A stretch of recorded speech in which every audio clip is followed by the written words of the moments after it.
Welcome in, everybody, to the Wrestling Mat. I am Matt Camp. It is the fourth week of this show, of this program, and thank you for being with me. Thank you for those who have been with us from the jump. I appreciate you all. And thanks to everybody new who is joining. I know with a lot of the different guests we've had over the last couple of weeks, we've picked up a lot of new audience, a lot of different audience. What's up to Phil? How are you? As he announced on Friday, Chef Reactions, who was our guest on Friday, is joining the Wrestling Mat YouTube channel. And as part of that, keep an eye out for this. Yes, you can subscribe right there, right there, right there, right there. Right under Todd at thewrestlingmatshow.com. And you'll want to subscribe because, as Chef mentioned, the great Chef Reactions will be joining me in the near future. When? Well, here's how you'll know. You'll turn the notifications on. You'll subscribe to thewrestlingmatshow.com. As Rob just said, hashtag right under Todd. There's Todd. It goes right under Todd. Todd goes away, that thing, and then there it is. That's where you subscribe. It will be a surprise episode dropping next week. Chef and I will be reacting to the first ever Monday Nitro in the Mall of America back in September of 1995, which, kind of plays into the fact that Who Killed WCW will air episode number 2 tomorrow on Vice. If you checked out episode number 1, they've got a lot of interesting names that we haven't heard from. Some we have before, talking about all of it. But Chef and I will be reacting to the first Nitro coming up at some point next week. And to find out about that, you got to subscribe to thewrestlingmatshow.com. Check out last week's episode on Friday. All of our episodes are up, all the live episodes, all of our shorts are up. Segments from the episodes are all there at thewrestlingmatshow.com. We had Chef Reactions on for the full show last week. We had Dan Reichert on last week from Giant Bomb, my former cohort at WWE, ran podcasts there. He did some wild stuff with video games this past weekend with Giant Bomb in LA. Go check all of that out. Check out our interview with Dan. Check out our interview with the former Zack Ryder, Matt Cardona, also joined us. We had a 3-guest week last week. Pretty darn good for a show that's only been going on for less than a month. So go check that out. Also, Joey Janela joined us. All those interviews available right now at thewrestlingmatshow.com. Shout out to Ryan. Cheers to you. Kobe, thanks for joining us live. We love having you here. What up to both Phils, Borgen and Montague. What's up to everybody? Like I said, you see there, pinned at the top. I put it in there. I'm interacting with you. So get your questions in, get your comments in. And as always, if you're leaving comments on the YouTube videos that go up after the fact, the VODs, the on-demands, the shorts, whatever, you're going to get a comment back from me as long as you're not a dick about it. That's all we're asking for. We just like to have good, constructive conversation, whether you agree or disagree with me. And I'm sure we'll get both of that coming off of this past weekend. Now, I do want to tell a funny story very quickly. I got a DM from my dad on Twitter, which I tend to do from time to time when he sees a post. And he saw this post and he said, "What is this?" And the post, when I initially looked at it, was a picture of Santino with the Cobra on. So I start typing out an answer explaining what that is. Just thinking like, yeah, it was some account here, as I'm going to pull it up as I bring myself up here for a second. But it was just an account was saying like, oh, and people think WWE is fake. Explain this. And it's Santino with the Cobra up. So I start typing to him, Santino Marella doing the Cobra. A comedic wrestler put a snake socket on, a puppet on, and would strike his opponent in the neck. They would have to sell it like it was a death blow. Then I actually clicked on the link, and I realized that it was the time that Santino was in the ring with the Cobra, and the Cobra was being charmed by Jinder Mahal and the Great Khali. Yes, that right there. And, yeah, I guess it's funny in a way, and I also get, as I said to him, also this is stereotypical that Indian wrestlers acting as snake charmers to counteract the move. It's all a dumb comedy bit. And I saw that, and I went, I can't believe I'm explaining this to my dad. And I thought about that, and I said, would people think that's funny? And I didn't get a response from him because I haven't talked to him about it yet. But I saw that, and I was like, I can't believe I just had to explain this to him. I laughed, and then I was like, what does this look like to people? And he's the one who took me to my first wrestling show ever in early February of 1992. And he loved the spectacle of it. And I got him to a Raw a couple years ago. And he came to a TNA show at the Brooklyn Minor League Stadium and loved it. But I like that. Like, what does that look like to the outside world? Is that one of those things when we are embarrassed to be wrestling fans? I mean, it's comedy, but at the same time, it was stereotypical stuff. And I don't know. That's not very pretty. But it was funny to have to explain Santino, the Cobra, and then not just that, the fact that it was getting charmed by, I don't know what was going on. Anyway, do you have any of those stories? Have you had to explain ridiculous wrestling things to your friends or family? Let me know in the chat. Let's get a question in from Ryan before we get into kind of the news that's going on. Ryan says, something I've wanted to know about the Ultimate Show. Whose idea was it? And besides the obvious Canadian answer, was there anyone off limits who maybe wasn't on good terms with the company? I've answered this in a way. It was a joint effort. I mean, the hardest thing, and we've had different ideas. That's a good one, Ian. I'll get to that in a second. The hardest thing about a show like that, and the idea was just basically, how do we fantasy book? How do we fantasy book? And how do we do it within the parameters of WWE? And the Ultimate Show kind of lived in this world where it wasn't too closely paid attention to. It was still something that we had to play within the, paint within the lines of. But we could kind of get, as long as we didn't say face or heel, we didn't really say booking, we didn't say, what's the finish. For the most part, we could kind of guide our way around that. And it evolved. That first episode, somebody got sick and somebody else had to fill in, so we kind of were behind the eight ball there. And then it was like, we're going to book 3 Rumbles, and it was like, oh no, we kind of figured out the format where I led the first half of the show, and I was the host of the show, and then Sam would come in and kind of do the booking of the show. And then we realized, and Queen of the Ring's here, she was on an episode. She knows what it's like. We had an idea of where we wanted to go. We would have loose parameters. Okay, this will be an 8-match show, or the Elimination Chamber, we're going to have a men's chamber and a women's chamber. And let's first discuss why they should be in. Then we'll find out the names, and we figured out the order. And the Rumbles were different, and the Mania card was different. So it was a show that evolved over time, and I don't even know if they're still doing it anymore. But I enjoyed that show, and I enjoyed when we had the talent on, because we would have, like, I guess Gargano did one. He was great. We had Raquel on. We had Liv on. We had Priest on. We had Carlito on. I'm probably missing somebody here.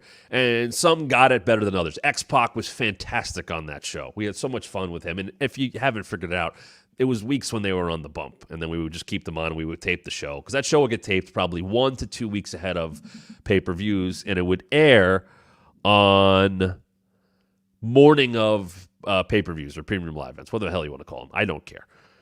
So, yeah, it had to evolve over time. We threw the draft stuff in, and we had Money in the Bank contracts and all that stuff. Names we couldn't mention. I've talked about this a little bit. The obvious one, as you mentioned, the Canadian. But if it was someone who just popped up in AEW, and they had been WWE people, they were gone. Edge wasn't booked for a while. Jericho wasn't booked for a while. Punk was not. I think I got Punk in on one show just because of him being on such bad terms with WWE and then going to AEW and then obviously coming back with WWE. I think we got him on the first time we could, which would have been Rumble of this year. So it's a fun show. I think it runs its course when you're doing the same stuff over and over again. You got to find new ways to do it. But I enjoyed it. We had a lot of fun. If you didn't pick up on a couple things, Hulk Hogan had 1 win on that show. Extremely intentional. I always love to book him to lose, because he's a scumbag. And I enjoyed finding new ways to book him to lose or get destroyed. And we could do those kind of things. And some people got on a lot. We liked Bull Nakano. I think I always booked Candice LeRae in multi-person matches. I started reaching a little deeper. I was very big into getting Earthquake on shows later on. Anytime I could get Haku/Ming on there, I would make that effort. I remember the first time I brought up Sid, and it was one of our first Chamber episodes, and we got Sid on, and everybody's like, oh my God. And the next thing we know, Sid wins. And we would have, just because it helped the team, we would give them a group of a certain amount of men or women that we were going to bring up, because then they just started doing the draft stuff in the later episodes. We would kind of have, okay, we're picking off of this group, but we would give the team that so they could put it up and be prepared with graphics and all that, and that evolved over time. It used to be just whiteboard stuff, then we moved it in the Beside the Bump studio, and that was fun, and I loved bringing up random names, and we had some of the production staff were younger, and they would go, who? Or is this one okay? And I would give like the A-okay if the graphic made sense, if it was the right timing for somebody, earthquake or whatever it may be. My dog's obviously very big earthquake fans as they're reacting upstairs. But that was a fun show, and I'd love to do another version of that show with outside of the parameters. And we've talked about this, and if you guys want to see different things on this very channel, we're going to do a draft of all-encompassing wrestling. And what a draft would look like if you had the chance to start from scratch, you had an unlimited budget, who would be your top 10 to 20 picks. We're going to do that on this show. We're going to bring an idea that we never got to do on the WWE Twitch because they screwed it up, and we're going to take what we called the War Room. And yes, Alex was on that show. Ultimate Show was fun to do with you guys. Learned a lot from the experience. Great team behind it. It was. And I loved having different voices on that show. We had the same 3 or 4 of us, but we rotate Talon in or Alex in, or we had a couple other people on the show. But the other thing we never got to do, never saw it, Dan and Reichert and I talked about it. I think I talked about it a little with Chef the other day, and both of those guys would be involved. We want to do this draft show, and I don't know what we're going to call it here. It was unofficially called the War Room when we were going to do it for WWE, and it never went anywhere, where we pick a topic. One of the ones that we did as a pilot was European champions, and we'd have 3 or 4 of us draft, and 4 of us, you get 4 or 5 rounds, and you had to basically come up with the best roster of that subject. So who could come up with the best group of European champions? And you could trade, and we would have the chat weigh in. That was the idea, which is perfect for this, our format here, for what we do is how much I react in the chat with you guys. So certainly something I'd love to do, and it wouldn't necessarily just be about people. It wouldn't be like, we're going to just try to draft the best European champions or the best AEW. What if it's who could draft the best roster of WrestleMania shows? And I'd be like, okay, I'd go after, 31 or 17 or 10. Who would have the best group of 4 or 5 WrestleMania shows? Things like that. What are the best wrestling fans? It could be anything. What were the best non-Big 4 pay-per-views? Things like that. We could do all the different stuff, and we'd like to do that here. So there you go. Queen of the Ring. I remember we talked about the failed exploding barbed wire match from AEW before we filmed the Ultimate Backlash. Oh my goodness, yeah, with Mox and Eddie. That could have been a podcast alone with all of our reactions, yes. When Chef and I start doing more reaction episodes, because we were limited to what we could show on the WWE Twitch channel, which was WWE YouTube stuff, now we don't have to do that anymore. So that's why we're going to do the first Nitro, and why we're going to really expand that as much as we possibly can. And that will include maybe watching stuff like that. I'd love to show Chef things he's never seen before. I think those are even better. But on that Twitch channel, we watched like Hogan and the Giant do the that Halloween Havoc match where they did the sumo monster trucks, and then right off the edge goes the Giant, and he comes back and wrestles in the main event a couple hours later. Like, we watched that stuff. We watched Hog Wild 96. A bunch of random fun stuff, and we can do even more of that now. So if you have thoughts on what we should watch, hit us up in the chat or send it to us on social media at WrestlingMatt23, at the Matt Camp. Even Chef Reactions, that handle. What would you like us to watch? We're going to watch the first Nitro coming up, and we're going to watch a lot more. The options are pretty much unlimited, and while we do those shows, because of copyrights and stuff like that, some of them things we cannot show you live, but we're going to give you every opportunity to be able to hit play as soon as we do and watch along with us. Now, to do that, though, you got to subscribe at thewrestlingmatchshow.com. and turn the notifications on, because some of those bonus episodes, other than what we do here Monday through Friday at 5 p.m. Eastern, could drop at any time. Ryan, thank you for watching that on pay-per-view days. Will says the first Nitro was a lot of fun. Those early ones had the energy they really didn't maintain. Yeah, Will, I think they did. I think they had their ups and downs, as Bischoff said, and Eric can be speaking from entertainment purposes and always doesn't tell the truth. But Bischoff said they did it at the Mall of America because they couldn't give tickets away. I love that atmosphere. I'd love to do a whole episode. And once again, this is kind of bonus content we can do. I would like to do a full bonus show. There you go. When you want to see more bonus content on the Wrestling Match Show, please vote. Right now, everybody's saying yes. On just weird venues. I loved Club La Vila. I loved WCW Spring Break shows. I said this, that when WWE was going through the pandemic and that SummerSlam year was coming up, I wanted them to do a show on the beach. I wanted them to get a yacht or I guess more of a cruise and do it there. What could have been safely done outside? I think that would have been part of it. So stuff like I love, was it FMW? Was it when they did the show in the water? If Tom Green's here, I'm sure he'll chime in. Cool venues, FMW poolside shows. Alex right there with the answer. Stuff like that should happen in wrestling more often. And I know cost-wise, it's not always the case. I'm not putting over the Jericho Cruise. I'm not going to do that because of whose name is on it. But I will say that visual, when they did those first couple, looked cool. I will tell you, I remember watching those Dynamites in the WWE offices at the same time as NXT with Giancarlo. Shout out to him. I talked to him the other day. And it just looked cool. I think it's in the arenas and all that stuff, and there's production and all this. But sometimes it's just cool to have a show at a place that looks cool and that jumps off the page. We were talking about that Nitro where it's on the first episode, and Jimmy Hart's like, "Come on, you gotta come back." And I did it was at Disney. Like, they shot that somewhere else. And I'm not saying Inside Wrestling. Like, the Apex was fine last night. I saw some, I think, UFC fans saying, "Oh, wow, it can look like that." Like, it was a better look. It looked like Performance Center West. And maybe it will become that soon.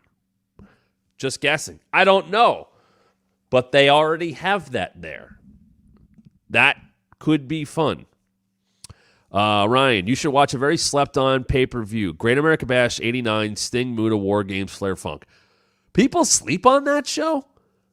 Interesting. WWE should really do it once in a while in a different venue like Raw at the NXT Arena or Hammerstein Ballroom just to break the monotony. Now, here's the thing. When you run in New York, and I agree with you, Ryan, when you run in New York, unions.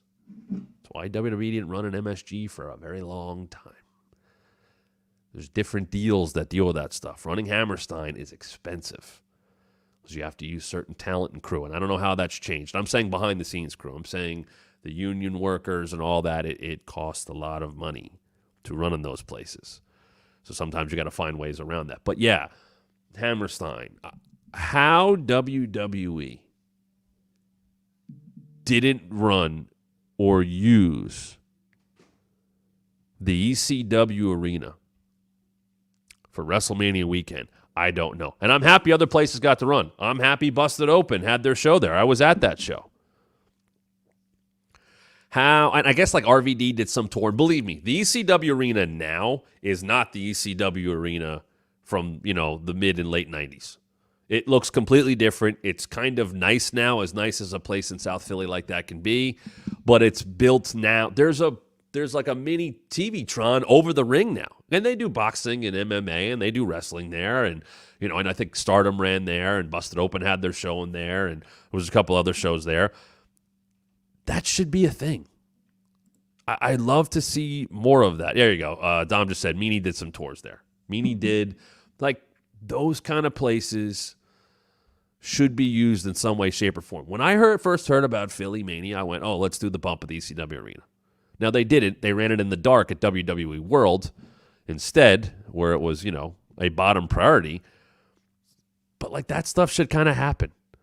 Elliot said, I watched UFC Apex shows. It looks like there's about 7 people. They set up they had last night was a nice change. Okay, there you go. I hadn't seen it before. I thought it looked like a performance center with different colors, but if it looked better than a UFC show, okay. Maybe that tells you something about production value that what WWE can pull out. It was a very interesting weekend because Louisville got SmackDown on Friday, and they got the UFC show Saturday, and they promoted them as such. And I had a whole conversation with this the other day on Busted Open about, Dana White's going, I never worked with them. I don't know what the hell they're doing. And it almost seems like he doesn't want to. And I think he knows that the UFC fan base, a lot of them don't care about WWE, and they're going to go, it's fake, it's prescription. And there's people that cross over. You watch during the UFC show, I know like Hurricane's a big fan, and a lot of people are live tweeting the show.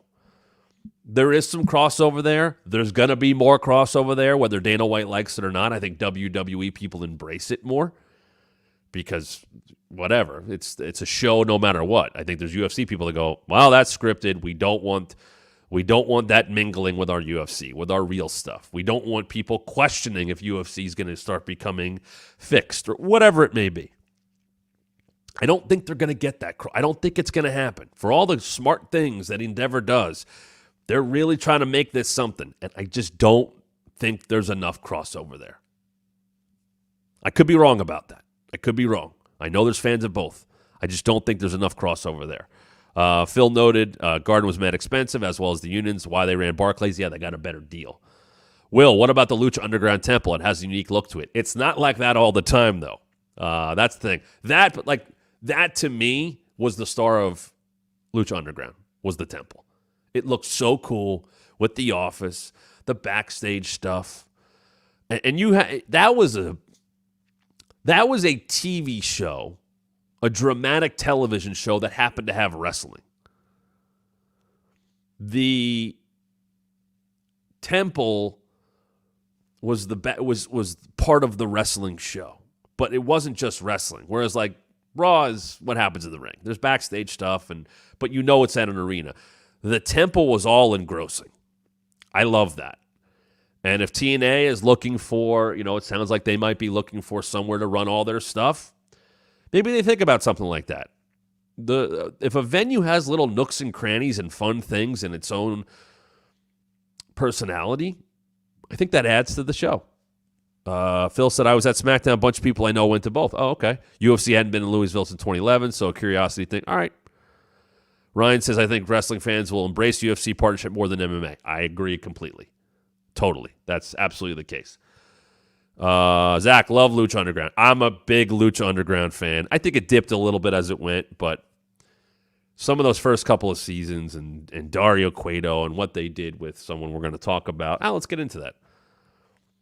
Because the news of the weekend, which Mike Johnson had first, Fightful had it after, Meltzer said no, and then has since walked back his report.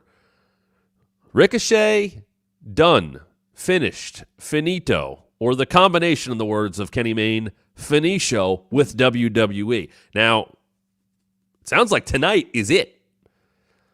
So, Braun Breaker, there's your spear target.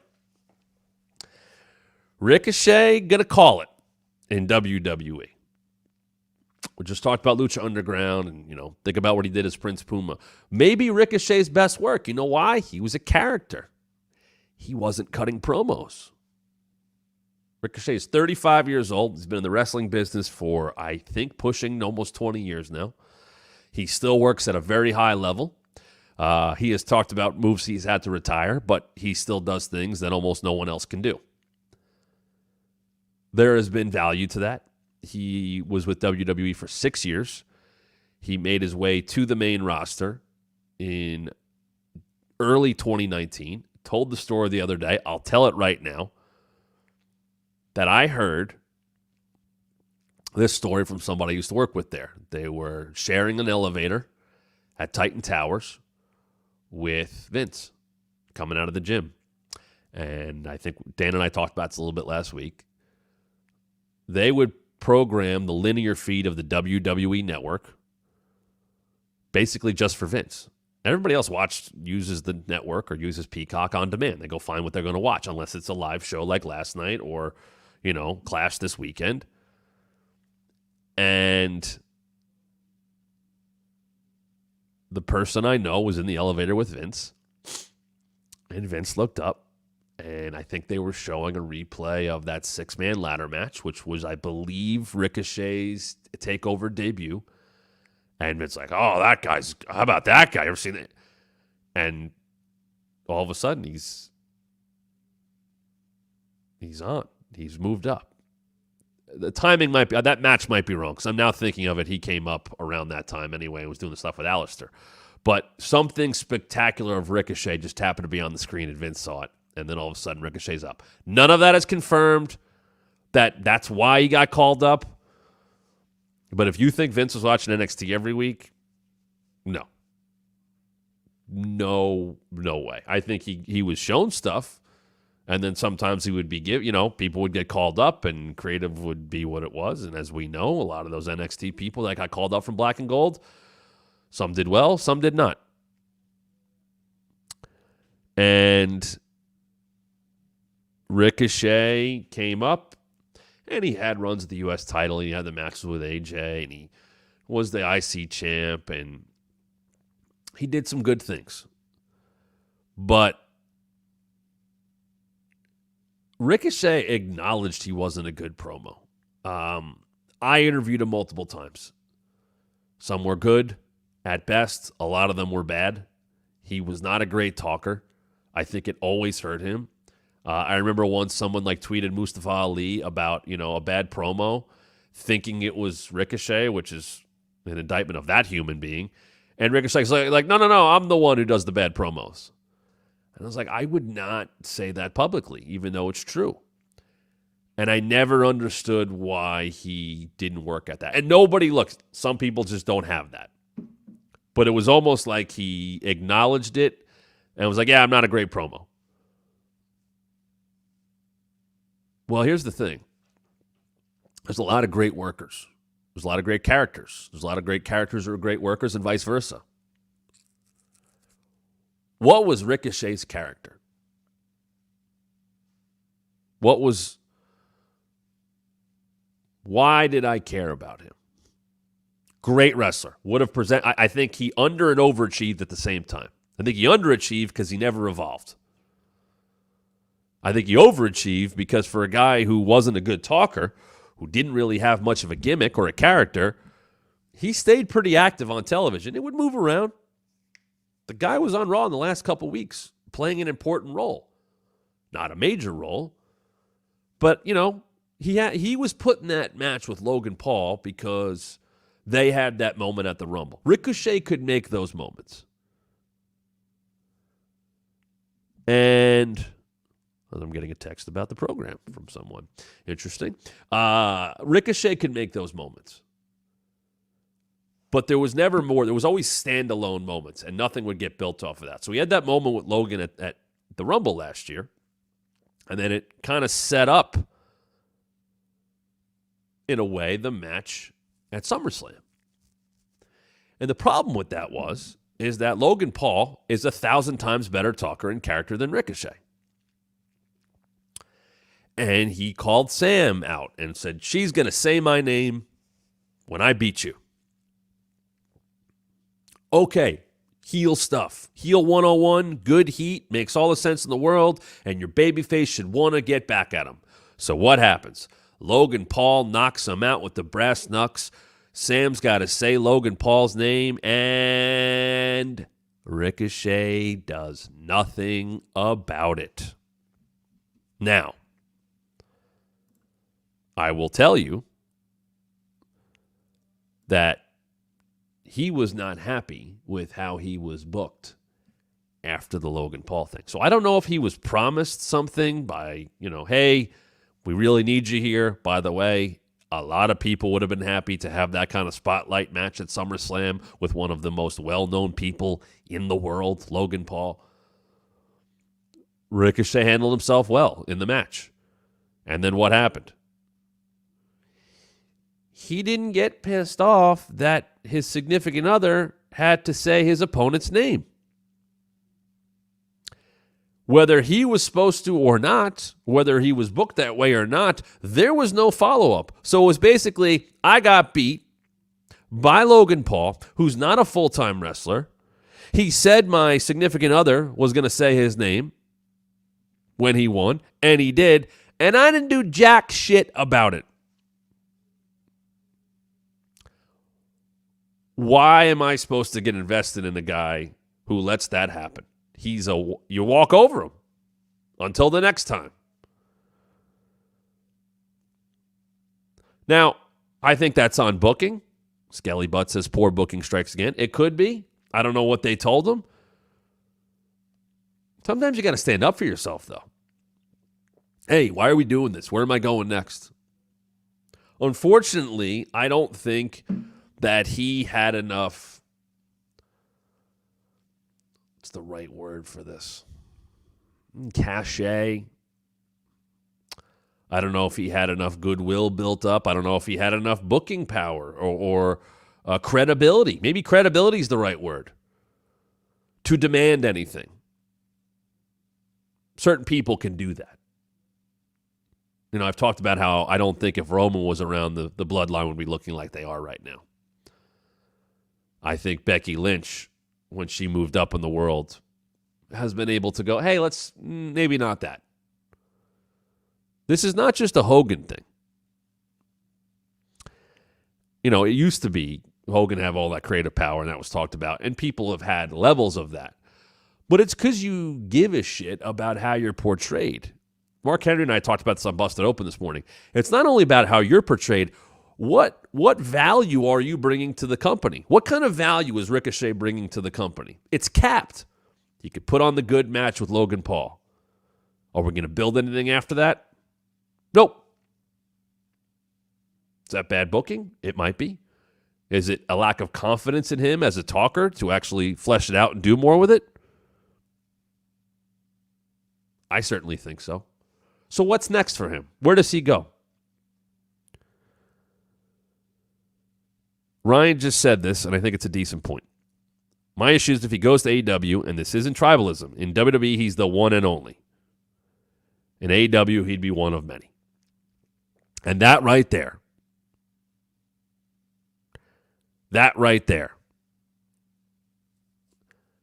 is why he can't go into AEW as the guy we've seen on Raw or SmackDown or NXT for the last 5 years. Ricochet, despite hitting a glass ceiling, as we put this poll up, are you excited to see Ricochet go to AEW if it happens? Please vote right now. We're going to be putting more of these polls up throughout the show. Some new features that are coming because of you guys subscribing to thewrestlingmatchshow.com. If you haven't yet, please do so. We'll be able to do more of these kind of things. And please vote throughout the show as we'll get some upgrades. Ricochet can't go into AEW and be the guy we saw the last 5 years. The easiest thing in the world to do is Ricochet Will Ospreay at Wembley. There is a match. Why not put a story in that match?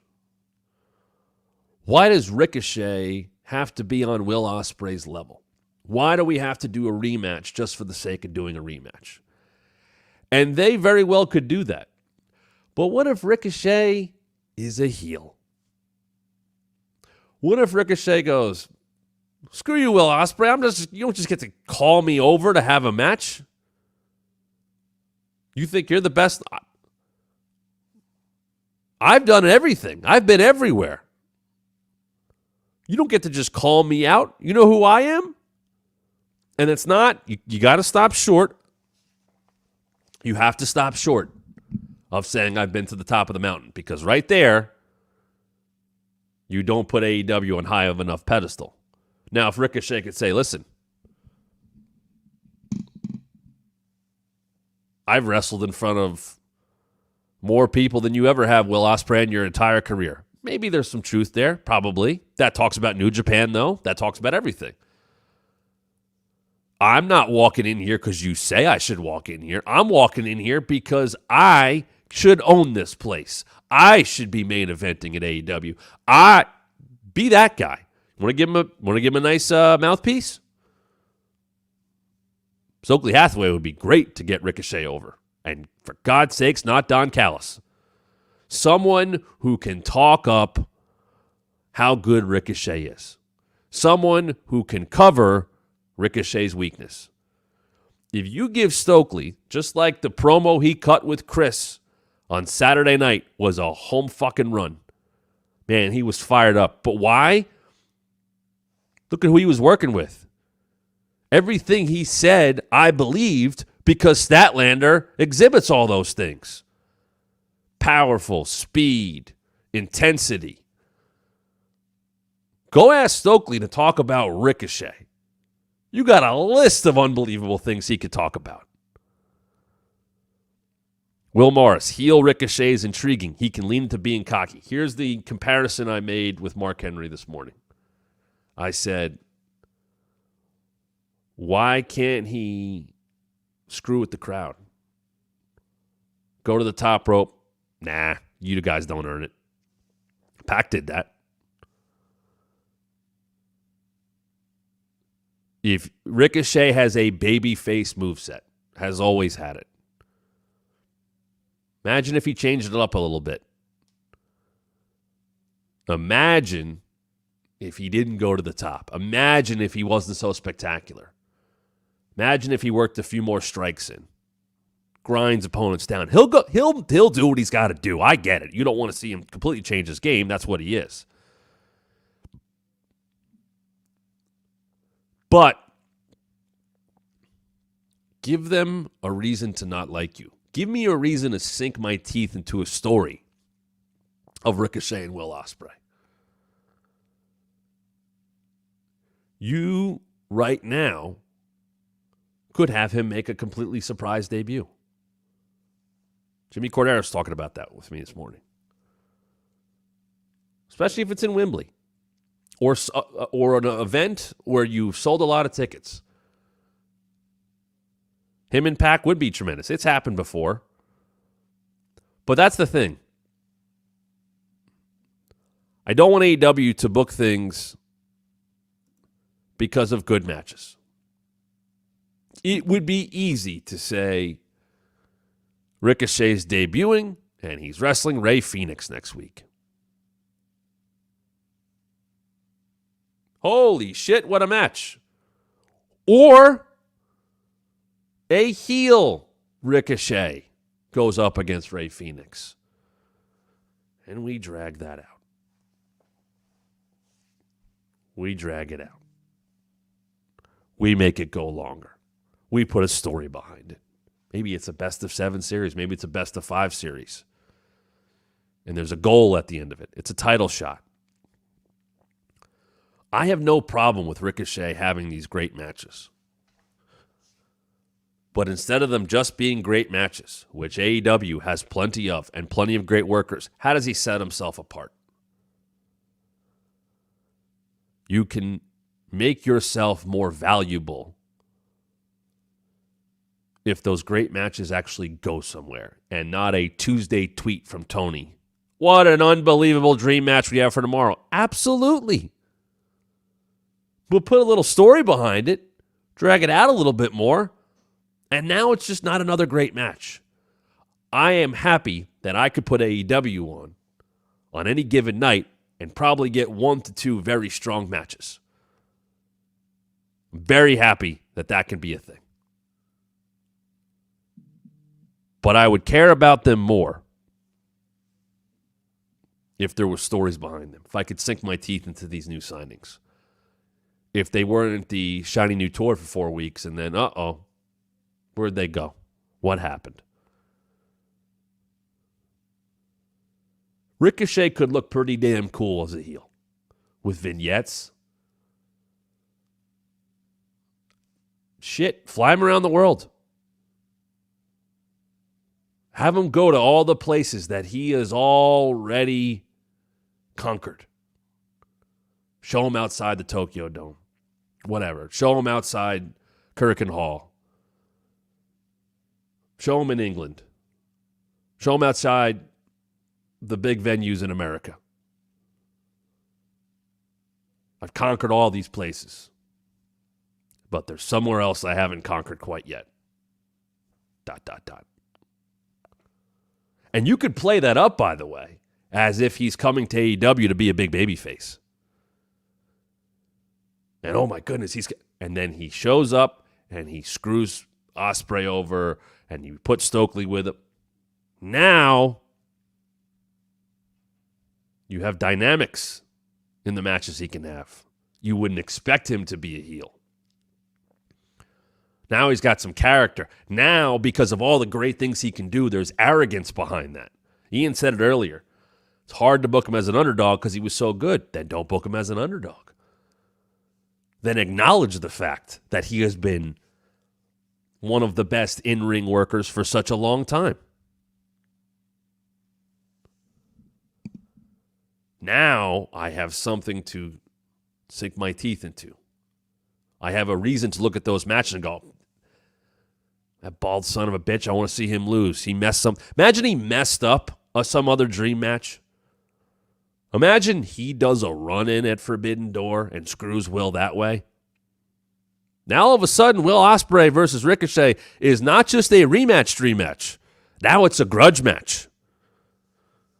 And now that match that they had, that I still believe is one of the most influential matches of the modern era, when it was much more spectacle and people say choreographed, now they don't have that match the next time.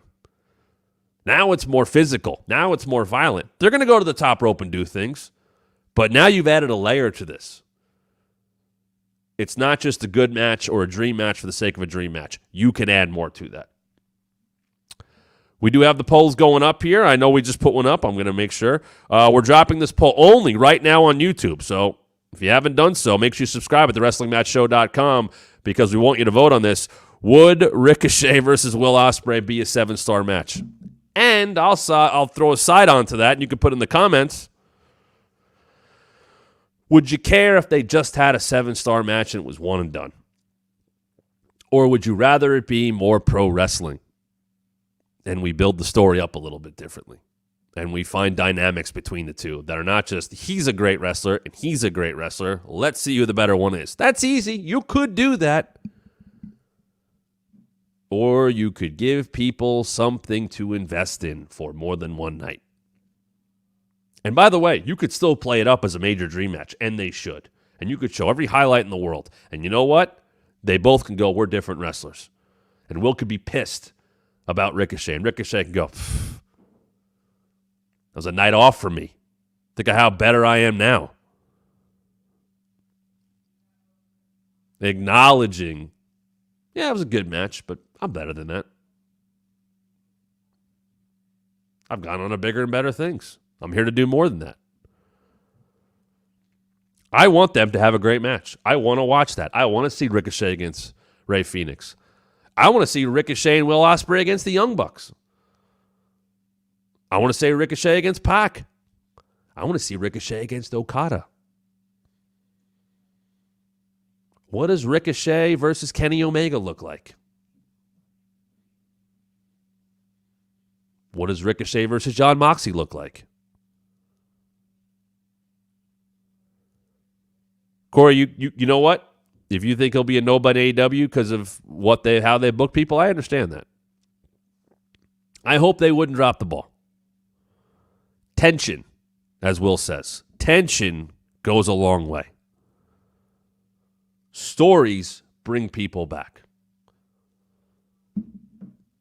I'll tell you something right now. I've been told, because I want to put on the best show for you guys, that the longer narrative stories that I can tell, as opposed to just little quick things here, draw people in. You guys want to hear that kind of stuff. So I'd rather tell those stories and engage you and see the comment section light up. That's like anything. The more of that can happen, the more you guys have to talk about. If you do one match, because it's a dream match, you're leaving money on the table. We'll see. Certainly sounds like Chad Gable is close to already signed. Multiple reports on that. Sammy Otis is tonight on Monday Night Raw. We're going to lead, obviously, to Chad and Sammy at Clash of the Castle. I had always believed that if you are going to put this much effort into what is being done in the TV time that Chad Gable has gotten in this entire story and booking an Intercontinental Championship match for Scotland, his contract was never in question, and I am glad to hear that. A couple years ago, I would have said, let's see what he could do elsewhere. Give me Chad Gable in the Super Juniors. Give me Chad Gable in the G1. Now? No. Give me wrestling character Chad Gable being an absolute dick to everybody around him because he wants the IC title. Give me Chad Gable and Otis down the line. That now makes Chad Gable that much more important. The poll is up right now. I'll ask you guys this. Are you happy Chad Gable is staying in AEW? Excuse me, in WWE. Didn't go to AEW.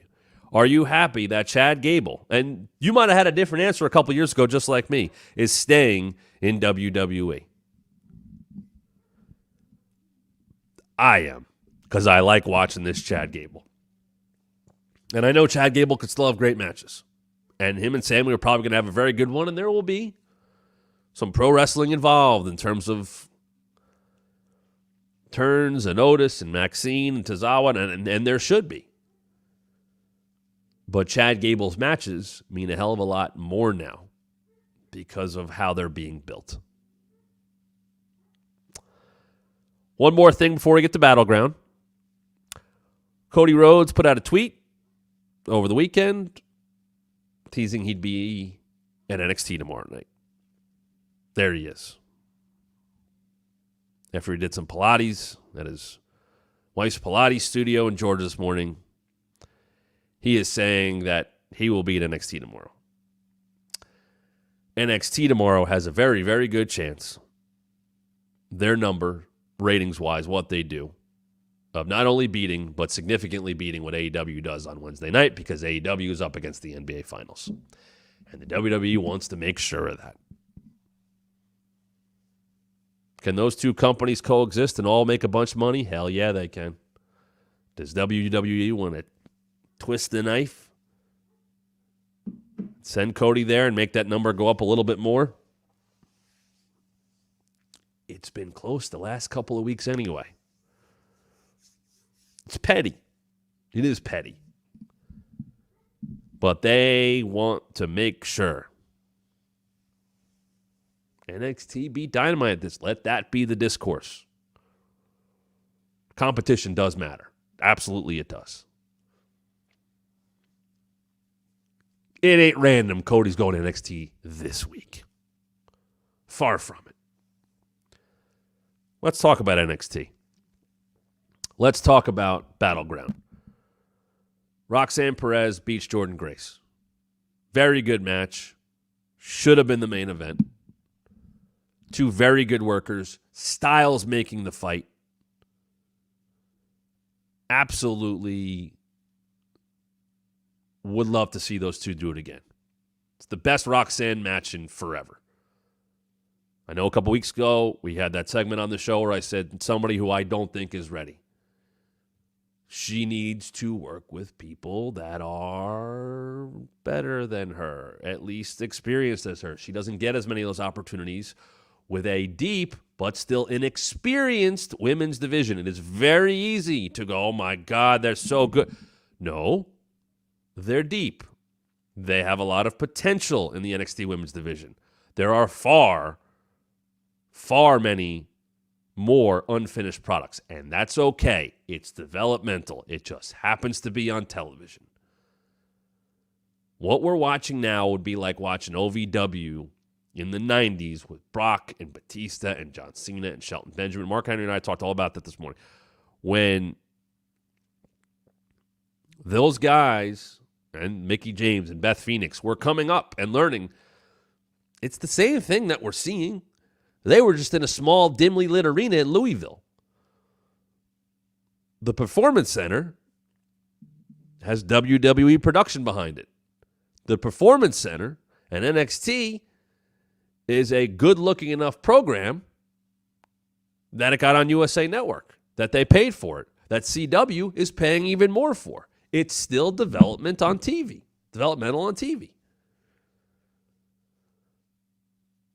Jordynne Grace was presented strongly for multiple weeks. It goes kind of against the grain of how we've seen promotions work together. Jordynne Grace was presented by WWE as if she was a WWE superstar and a main event caliber one. Whether it be her first appearance as a surprise, the exhibition that she put on against Stevie Turner, having her interact with all those talents. They presented her as credible. Yes, she's the TNA Knockouts champion. That does not seem to have translated into ratings for TNA, which is unfortunate. Maybe an indictment of their product. Maybe Jordynne Grace being presented better than she's been in TNA. But Jordynne Grace went into Vegas last night with a real, legit chance to win. And she did it. And that was my only issue with that. Tatum Paxley popping up with the TNA Knockouts title. And then Ash by Elegance, the former Dana Brooke. And my God, can we stop scripting commentary lines ahead of time? Oh my God, is that so friggin' obvious? Because it's done in NXT by the same person who says them.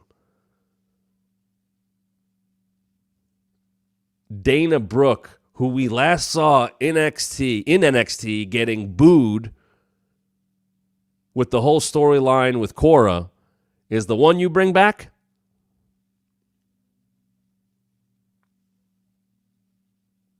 Now, I tried to wade through that and figure out why. My guess is that because Jordynne has been presented so well, and this may not be over yet, nor should this relationship be over, and I have another reason why. My guess is Tatum and Ash by Elegance, God, I hate saying that name. What a terrible name that is. Ashley, whatever. They will probably have some kind of match to get a shot at Jordynne. My guess is Tatum wins that. And then Jordynne beats her. So she gets a little bit back from losing to their champion.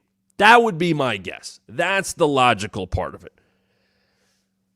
Because I don't think they're all lined up for Jordynne Grace right now for the Knockouts title. I hope Giselle Shaw gets there because I'm a big fan of her. I was glad to see her back in the mix for TNA. But it felt like they kind of set up a couple of mid-carders, as in a WWE NXT mid-carder and an Ash mid-carder, and then, boom, we go from there. And maybe set up Jordynne's match, and she can get a win over a WWE person. Phil agrees. Ash by Elegance is the worst wrestler. You can't say it every time. That's the most I've ever said it. You can't say it every time. It's just... Anyway, it's not a matter of when, but if. Not a matter of if, but when Jordynne is back. Because she should be. And whenever her contract is up, which is part of our poll right now, you can vote on it. Will Jordynne Grace be a WWE contracted talent within a year? We have that poll up right now. You can go vote on it. I'm saying yes. You don't have to go by me. I think she's got 6 months left, and I don't know that for sure. Appropriate Story Cook saying yes, she will. But vote in the poll right now exclusively on YouTube at thewrestlingmatchshow.com. Make sure you do that. The main was Trick and Ethan Page. It was okay. I have said this. I'll continue to say it. And it's okay because, once again, it's developmental. Trick Williams needs every rep he can get in the ring. This right here, he's good. No worries there. He's had that from the jump. He carried the tandem with him and Carmelo because he could talk way better than Carmelo could, and still can. By the way, what a run for Carmelo on SmackDown lately, huh? Guess he's not him.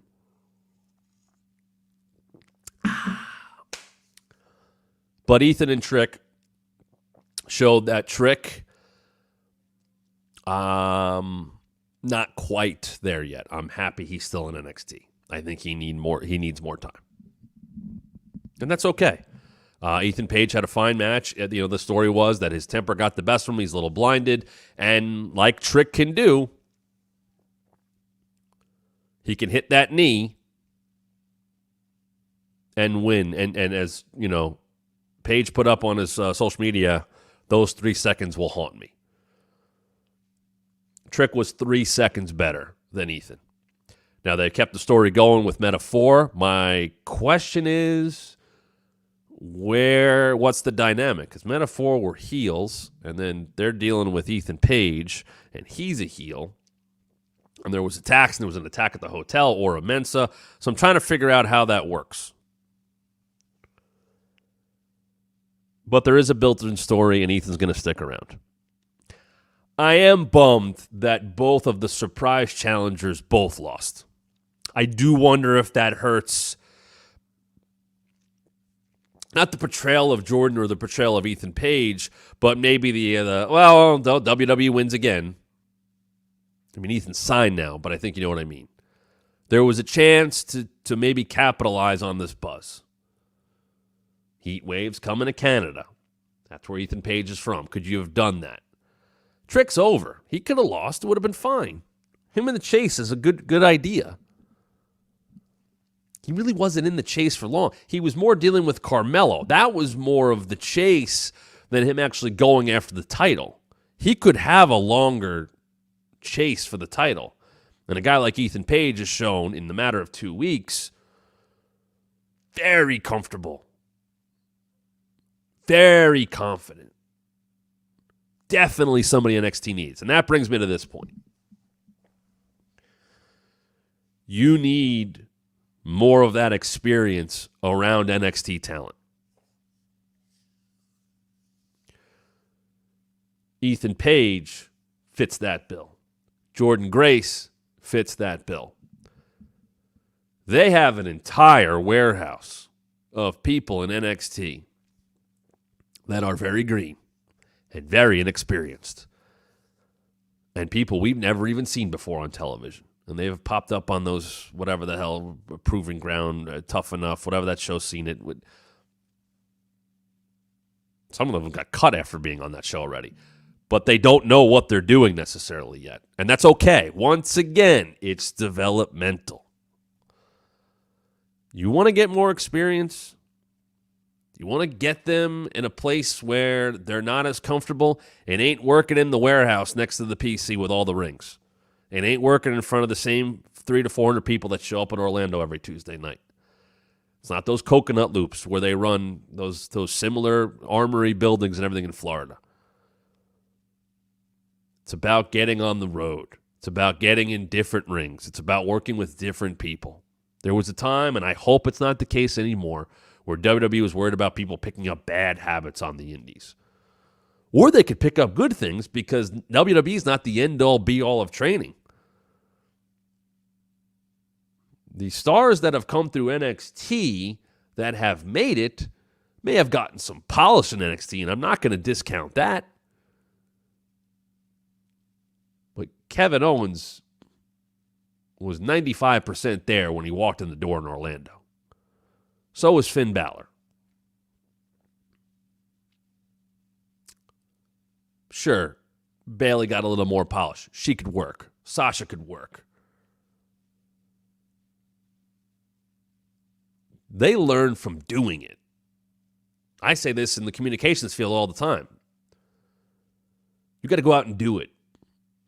You can learn fundamental. You got to still go out there and do it. You got to go out there and screw up. You got to go work in front of a crowd you don't know. You got to go fail in front of that crowd. The indies are a great place to learn because for the most part, you got to get yourself over to new people every night, and you don't have a lot of time to do it. They can practice all they want. That's not the norm. I guarantee they practiced that ladder match a bunch this week, and they should have. Because there was a lot of inexperience in that ladder match. Kalani Jordan wins. It seems like they're heating her back up again. Obviously, if they put the title on her, sure. She's got a long way to go, though. Keeping that relationship up with TNA is worth it for the mere fact that TNA has a hell of a lot more experienced wrestlers in their company than NXT does. And I'm not saying they're all great, and I'm not saying they're all top-tier talent, but there's more experience in that locker room. A talent swap at times, WWE mid to low-card wrestlers that we don't know a lot about or are still learning their way would get something from working in a different building with different people. And wins and losses don't really matter that much. I'm not saying send Roxanne over there to lose a bunch. No, Roxanne's fine. I'm sending, let's see, Jada Parker. Great example. Lash is coming into her own. Would like to see her in different waters. Like to see Thea Hale, who I think has money written all over her. What would she do over there? What does Tony D'Angelo do over there? What does Trick do over there? I know he's the champ. He can go over there and win. What's Trick versus Eddie Edwards look like? I don't know. Let's see. What's people are bringing up Masha Slamovich. What's she look like in NXT? Working Sol Ruka. There's a random ass match. What does a Masha Slamovich versus Sol Ruka match look like? Let's find out. There's a poll up in 2 weeks. Do you think Ethan Page is better presented in NXT over AEW? Yes, 80% so far. You can find ways to get more out of the relationship. And it's not about wins and losses. It's about getting people you want to get ready in different ways. Trick versus Moose, maybe. It's about trying to make these talents that you have working against the same people, talking to the same coaches, doing the same things over and over again out of their comfort zone. Because at some point, they're going to walk out of that place, and they got to be ready. Can they sink? Can they swim? Phil, Vic, and Awkwardale. That's Persia. Steph DeLander. Yeah, that line's already written. I guarantee that. That's why Michael Cole's on SmackDown, on Raw, not going anywhere, and why Corey got just moved over a spot. Read into that what you will. But the overall NXT TNA relationship, what is TNA getting out of this? Are they getting enough out of this? Is there more to get out of this? I hope so. I think it's going to take WWE talent, which would be promoted as such, showing up on Impact to really make did they get much out of the AEW talent exchange? I don't think so. WWE has maximized Jordynne Grace, and the ratings show that. WWE can get more out of it by sending their inexperienced talents over to TNA and just working. Literally just working. They're not all going to be good. They're not all going to be great. They're not all going to be bad. But experience goes a long way. TNA has more experienced wrestlers. That's how I would try to use that relationship. And maybe they will. TNA should embrace any challenge or any talent that they get from WWE, because Jordan being on WWE television did not lead to the bump in ratings that they hoped for. You just don't want to repeat the same mistakes that they had in the AEW crossover. And I think fans, and you guys can tell me if you feel this way, I think fans get excited about the idea of companies working together just with that idea, just straight up with that idea. Forbidden Door, they just announced Moxley and Naito. Is anybody like, oh shit, we're getting that one again? Naito hasn't been at his peak in years. I'd love for someone to go, oh, those last 5 Naito matches I watched. And I was a big fan of that dude. That's just where New Japan is right now. They're very much in a rebuilding phase. Where is all these, what's these big crossover? Okay, Zack Sabre Jr. against Orange Cassidy. Okay. Sure. That's fine. But the idea of companies working together, I think, is attractive. You guys remember that Jack Perry Sonata match last year? Oh, man, I'll never forget it. It was thrown on because they needed to do that the title match. It was what it was. Didn't mean anything. Did you believe those stakes? Did you believe a title change? Hell no. The idea of it is good. But if the talent's not there, it doesn't mean as much. New Japan, when Forbidden Door started, had Okada, had Will Ospreay. AEW has them now. They walked through the regular door and signed their name.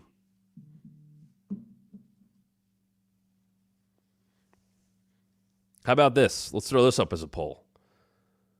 Is the TNA NXT partnership right now more exciting than the New Japan AEW partnership? That's a wild question to ask a year ago. But now, I've seen the ratings for NXT the last couple weeks. There's buzz. There's buzz about that. I don't know where all these big New Japan matches are coming from. I don't know who I'm supposed to be invested in. Jeff Cobb laid out some big challenge for the New Japan TV title, and they have too many freaking titles, and I'm glad Tanahashi did at least acknowledge, like, hey, we have too many titles, it's going to take some time. We're going to have to merge some of these. What's that match look like? I'm waiting for Shingo to get announced. I love watching that guy. Can we see that match, please? Can we get Shingo, Samoa Joe? Can we get Jeff Cobb, Samoa Joe?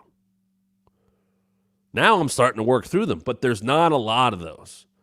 NXT, New Japan's in too much of a rebuilding phase right now for me to get super excited. There is not buzz around New Japan. Did you know Dominion this past weekend? Some of you did, I'm sure. Did you know they had the Best of the Super Juniors finals?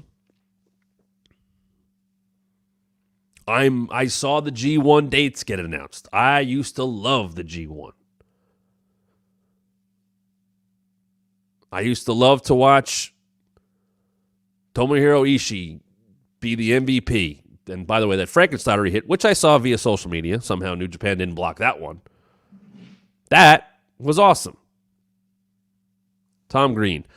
CML could have been used as a special ingredient to freshen up Forbidden Door if Tony hadn't used most of their roster as indistinguishable faces to lose to the BCC in trios matches. And they've tried to introduce who those people are. You know, with Stephanie Vecker going up against Mercedes. But, yeah, they just kind of float in and out. But once again, there's no stories behind them. I don't know enough about them. And then they go away. And then things like this weekend, I watch a random-ass Dustin Rhodes Johnny TV match. And Dustin wins. And he cuts one of these. I don't know what this was. It was like he typed his dad's best stuff into an AI generator and then, like, cut that promo. And, like, talked about the cameramen and stuff like that. And brought up hard times and why he hated Jungle Boy and all. And I was like, all right, cool. I got, sure. It went on forever. It was like he got MJF's time. And went on and on and on and on and on and on. And then, okay, we're going to get the match. And then all of a sudden it was a qualifier for the TNT ladder match. I was like, where the hell did that come from? Because he beat Johnny TV? Who's mostly been in Ring of Honor? I get the grudge match part of it. But all of a sudden, like, oh, that's now a qualifier. Okay. Oh, wow. Is TNA, NXT more excited than New Japan, AEW right now as partnerships? 77%. Hot damn. Two things from Collision I want to note. Number one, I said it before, I'll say it again. Stat crushing Robin Renegade, and then Stokely cutting one of his most angry, fired-up promos I've ever seen him cut, definitely in AEW, was fantastic. It was a mission statement promo. It was putting the entire division on notice. It was entering her into the Owen. They made a big deal about her being in the Owen. They made it seem like she was the one to beat. I give Stokely all the credit in the world for that. It was friggin' awesome. And it points her towards the world title and away from the TBS title. Because I immediately went, before even that promo was cut, I went, Chris and Tony is an intriguing matchup. Chris should be pointed towards the world title. And then Willow shows up, and she, as the defending Owen champion on the women's side, is also in. Now, it would be easy to go to that match at some point. Could that be the finals? Perhaps.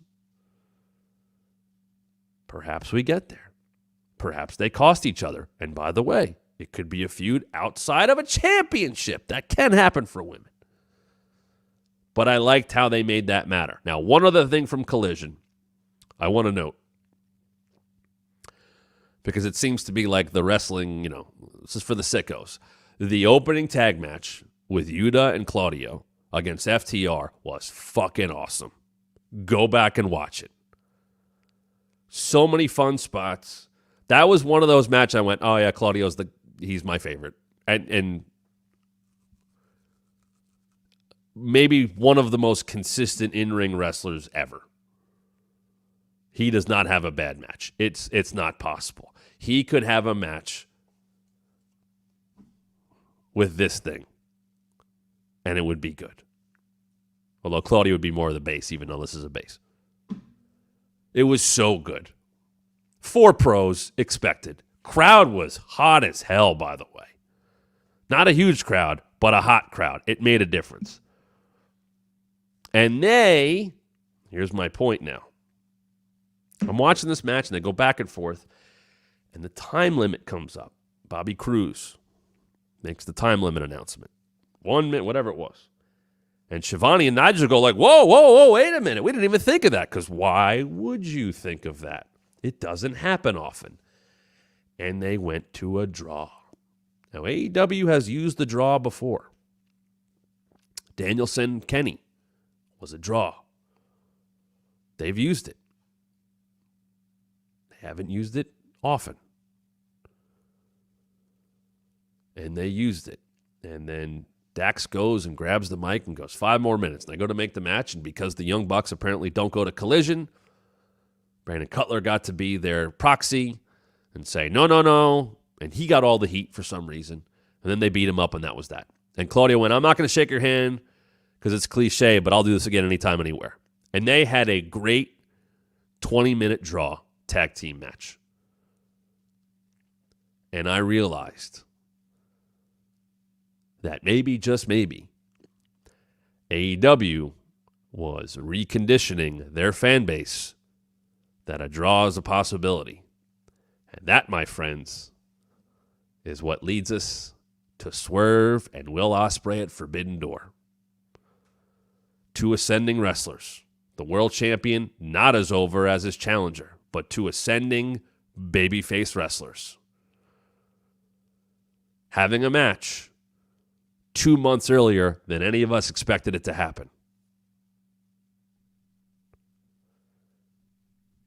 Do you want the main event of Forbidden Door to end in a draw?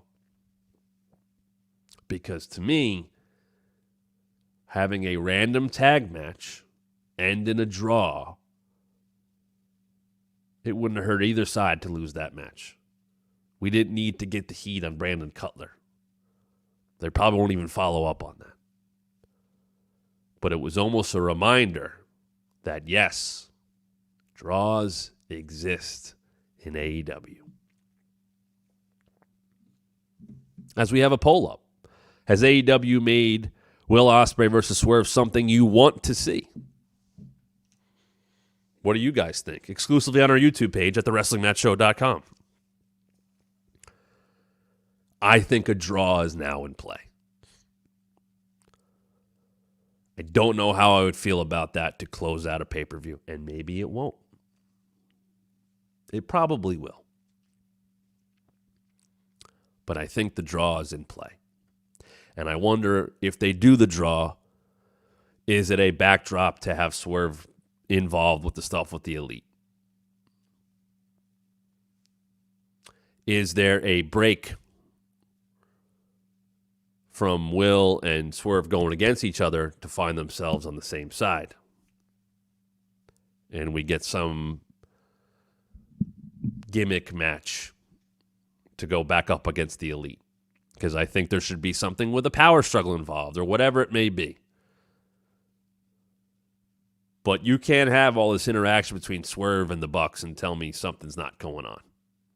That's going somewhere. It's just a matter of when.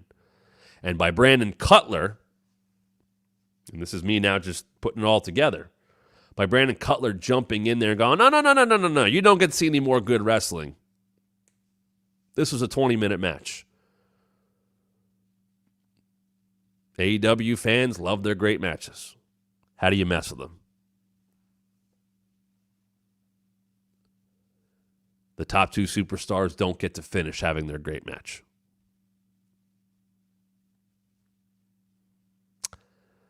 I don't know if it's a booking crutch. I don't know if it's a booking escape. And maybe if it's done well, it's the right finish to that match so we get to see it again at Wembley. But the draw is in play. The draw is in play. Well, we have a lot of polls that went up on the show, and if you're not watching live or after the fact, you should be at thewrestlingmatchshow.com. Please subscribe on YouTube. You're going to get some bonus content. Me and Chef reactions watching the first Nitro will go up as a surprise at some point next week. So if you turn the notifications on, you won't miss it when it goes up at thewrestlingmatchshow.com. Go back and watch my full interview with Chef Reactions, who will now be part of the Wrestling Match channel. So if you love him, and follow his channel as well, you'll get to see more of Chef Reactions, but you got to turn the notifications on. You got to subscribe at thewrestlingmatchshow.com so you don't miss anything. Past interviews. The former Zack Ryder, Matt Cardona, was on last week. Dan Reichert from Giant Bomb and my former co-worker at WWE was on talking about podcasts and the pandemic and all that. Also, we've had Joey Janela on the show. In less than 4 weeks, we've already had 4 guests. A lot of good stuff on there. Our shorts, our team's been doing a great job with those from the different segments of the show. Fun story with myself and Dan talking about The Undertaker and his current endeavors and the endeavor he almost had in WWE. Segments from the shows in every live episode that we do, which we do go live. I saw a question in here, 5 p.m. Eastern, Monday through Friday. So every weekday we are live at 5 p.m. Eastern. All those episodes are up. Please continue to subscribe. Please continue to share. It makes everything better for you guys. I love how interactive the chat has been and always is. And if you leave a comment on our shows, you get a response from me as long as you're not a dick. It's that easy.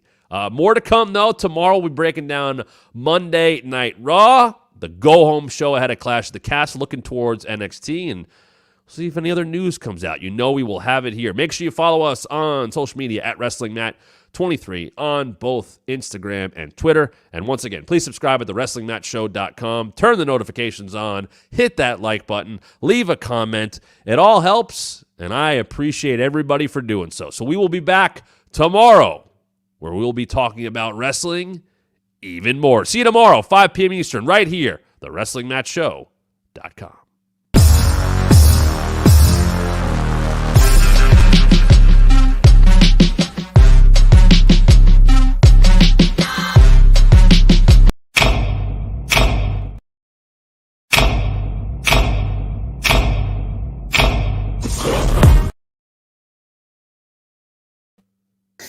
That was my bad. I